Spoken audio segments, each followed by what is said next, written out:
ये हैं गायत्री देवी और इनके पति इनसे बिछड़ गए हैं, यानी कि अब इस दुनिया में नहीं रहे हैं, और वो भी कुंभ के मेले में। ये बिहार से चलकर आई थी प्रयागराज अपने पति के संग कि गंगा जी नहाएंगे, पापों को धोएंगे, लेकिन भगदड़ इस कदर से मची कि कौन कहाँ गया पता ही नहीं चला, कब किसकी कहाँ मौत हो गई ये भी नहीं मालूम चला। लोग ढूंढ रहे हैं अपने परिवार के बच्चों को, अपनी पत्नी को, अपने माँ बाप को, अपने भाई बहन को, अपनी मौसी को, अपनी मामी को। सभी रिश्तेदार एक दूसरे को ढूंढने में लगे हैं। कोई बेटी अपनी माँ के लिए रो रही है, कोई पति अपनी पत्नी के लिए रो रहा है, कोई अपनी फैमिली के लिए रो रहा है, कोई पत्नी अपने पति और बच्चों के लिए रो रही है। तो ये है गायत्री देवी जो इस समय रो रही हैं और बैठी हुई हैं क्योंकि इनके पास पैसे नहीं हैं। ये गंगा जी गई थी प्रयागराज बिहार से चलकर पति के संग में, लेकिन जो भगदड़ मची और इस भगदड़ में उनके पति की जान चली गई। जब इनको पता चलता कि उनके पति खत्म हो चुके हैं भगदड़ में, तो वो जाकर वहाँ शिकायत करती हैं कि अब मेरे पति मुझे दे दो और इनको बिहार पहुँचा दो। पर वहाँ के लोग उनको भेजने को तैयार नहीं है, बॉडी देने को तैयार नहीं है। एम्बुलेंस वाला बॉडी ले जाने को तैयार नहीं है, क्योंकि एम्बुलेंस वाले को मालूम है कि अगर मैं छोड़ने जाऊँगा तो वहाँ पैसा नहीं मिलेगा। इसलिए वो पहले पैसे मांग रहा है। वो इसलिए मांग रहा है पहले पैसे क्योंकि वहाँ जाने के बाद कोई भी लोग पैसे नहीं देते हैं।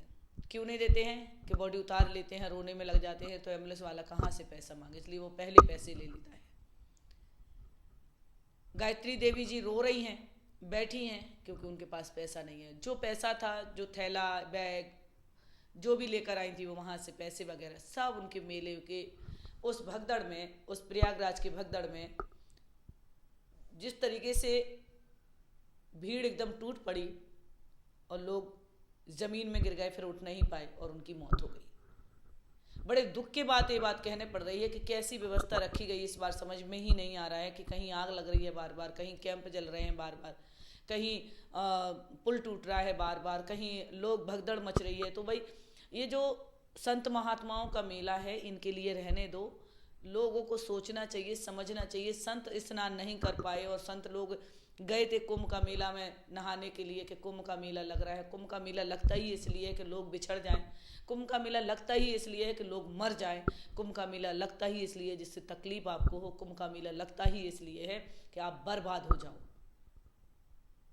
इसलिए कुंभ के मेले में या कोई भी भीड़ वाले इलाके में बहुत सोच समझ कर जाना चाहिए। सोचना चाहिए कि अगर यहाँ पर कुछ अनहोनी होती है तो हम अपना बचाव कैसे करेंगे।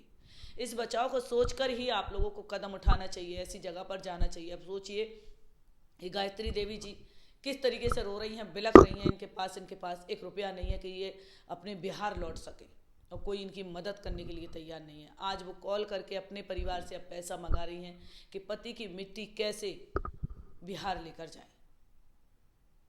इस तरीके का तांडव जो हो रहा है प्रयागराज में संगम के नाम पर, लोगों को कितना भ्रम दिया जाता है। ये लोग बता देते हैं, कई आचार्य पीठ से बैठकर कुछ ज्ञानी बैठ जाते हैं, बताने लगते हैं कि ये टाइम है आपको स्नान करने का, ये टाइम है सुबह जगने का, ये टाइम है आप किसी को बस में करने का। ये इस तरीके की बातों से आप भ्रमित हो जाते हैं और आप लोग ऐसे कदम उठाते हैं। ऐसा कुछ भी नहीं है। कर्म ही पूजा है। कर्म करो, घर पे करो, अच्छे से अच्छे कर्म करो, खुद ही ईश्वर फल देता है। अब ये थोड़ी ना कि आप सास ससुर को मारो और गंगा जी नहाने जाओ, तो आपको कैसे पुण्य मिलेगा? आप तो गंगा जी नहाकर भी पुण्य नहीं मिलेगा। अगर आपके सास ससुर भूखे हैं और आप उन्हें खाना नहीं दे रही हैं और बाहर दूसरे लोगों को खाना खिला रही हैं, तो फिर कैसे पुण्य मिलेगा? आप गंगा जी नहीं, गंगा जी में डूब कर भी नहा लो तब भी आपको पुण्य नहीं मिलेगा। तकलीफ के अलावा कुछ नहीं मिलने वाला है आपको। पुण्य वहाँ मिलता है जहाँ दूसरों को देखकर हम जीते हैं, दूसरों को हेल्प करके हम जीते हैं, परिवार की मदद करके हम जीते हैं। हम बार बार आप लोगों से यही बोलते हैं कि आप लोग अपने परिवार को देखकर चलें। छोटे छोटे बच्चों ने क्या पाप किए, उन्हें तो अभी यही नहीं पता कि दुनिया होती कैसी है, फिर भी उनको लेके कुंभ के मेले में जा रहे हो। आज कितने बच्चे बिछड़ गए होंगे अपने माँ बाप से, ना तो पता बता सकते हैं, ना ही किसी से ये कह सकते कि वो किस शहर से आए हैं। कैसे आप लोग इतनी बड़ी गलती कर रहे हो? अपने बच्चों को लेकर जा रहे हो, फैमिली को लेकर जा रहे हो, बताइए।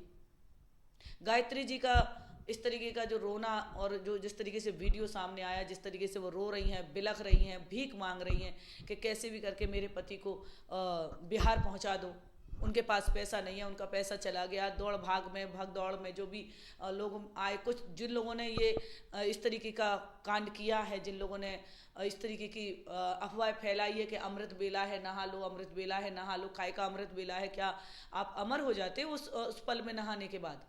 अब कितने लोगों की मौत हो गई है आप देख रहे हो, इसको कहते हैं अमृत बेला? नहीं, ये गलत है। आपको कभी भी कोई भी कुछ भी बोलता है, बात को बिल्कुल दिमाग से निकाल दो, ऐसा कुछ भी आपको नहीं करना है, ना ही कोई अमृत बेला होती है। हर समय अमृत बेला है, आपने जन्म धरती पर लिया है तो आपके लिए अमृत बेला ही है। आप सिर्फ अपने कर्मों से जुड़े रहो। आपको भूख लगेगी तो रोटी तो बनानी ही पड़ेगी, दूसरा आएगा कहेगा आज खाना नहीं बनाने, तो क्या खाना नहीं खाओगे बनाकर? परिवार को नहीं खिलाओगे क्या? तो किसी के कहने पर चलोगे? अपनी आंखों से देखो, अपने दिमाग से सोचो, अपने परिवार के बारे में सोचो, इस तरीके से मत चलो। ये हमें सोचना होता है, हमें करना होता। कैसे आप लोग इतनी बड़ी गलती कर देते हैं। कई लोग देखे हैं कि बिछड़ गए हैं, लोग रो रहे हैं, कोई अपनी माँ के लिए कितनी बुरी तरीके से बिलख रही है वो लड़की कि मेरी माँ नहीं मिल रही है। आज गायत्री जी का दुख देखकर ऐसा दुख लग रहा है कि कैसे ये अपने पति के साथ जब घर से निकली होंगी तो कितने सपने इनके दिल में होंगे, और ये सोच कर निकली होंगी कि आज कुंभ का मेला भी देखेंगे और प्रयागराज में मंदिरों के दर्शन करेंगे और गंगा जी नहाएंगे, और जो हमने पाप किए होंगे जीवन में वो सब पाप धुल जाएंगे। तो ऐसे पाप नहीं धुलते बहन, इस तरीके से नहीं धुलते, इससे घर के कष्ट आते हैं। आप सोचिए, आपके अगर पति अकेले कमाने वाले रहे होंगे तो आपके और आपके परिवार पर क्या बीतने वाली है आपको ही पता चलेगा ये चीज़। लोग तो कहकर चले जाएंगे कि वो ख़त्म हो गए, वो प्रयागराज में गए, वो ख़त्म हो गए, वो गंगा जी नहाने गए तो वो ख़त्म हो गए। लोगों को तो क्या है, लोगों का काम है कहना, लेकिन जिस पर बीतती है वो उनसे पूछो, उनके दिल से पूछो। सोच कर चले थे क्या प्रयागराज है, जाना ही नहीं चाहिए था भाई? साधु महात्माओं का या प्रयागराज है, क्योंकि वो लोग निकल जाते हैं सालों साल के लिए, अपने घर छोड़ देते हैं, बर छोड़ देते हैं, परिवार छोड़ देते हैं, बच्चे छोड़ देते हैं, इसलिए उन लोगों ने वैराग धारण किया। उनके लिए 12 साल में कुंभ आता है, ना कि बाल बच्चों के लिए, ना कि बहू बेटों के लिए, किसी के लिए नहीं आता है। आम जनता या नेताओं के लिए प्रयागराज कभी नहीं आता है, कभी नहीं आता। ये आता है साधु संत महात्माओं के लिए। ये गलत बात है, और आप लोग इस तरीके से मत जाइए प्रयागराज में दर्शन करने के लिए। जैसे ही प्रयागराज समापन हो, वहाँ पर मेला समापन हो, वहाँ पर भीड़ कम हो, तब आप अपने घर से निकलें गंगा जी नहाने के लिए, तब जा सकते हैं।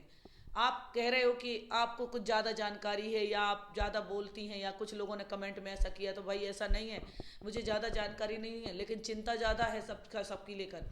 क्योंकि चिंता इसलिए है, इसलिए मैं वीडियो बनाती हूँ आप लोगों के लिए, क्या कम से कम मेरी वीडियो देखकर आप लोग वहाँ मत जाइए जहाँ पर इतना घिनौना काम हो रहा है कि एक तरीके से आदमियों की जान जा रही है। काय का संगम। वीडियो अच्छी लगे तो शेयर कीजिएगा, चैनल सब्सक्राइब कीजिएगा। कहाँ से देख रहे हैं कमेंट जरूर लिखें, और आप क्या सोचते हैं कुंभ के मेले के बारे में जरूर कमेंट में बताएं।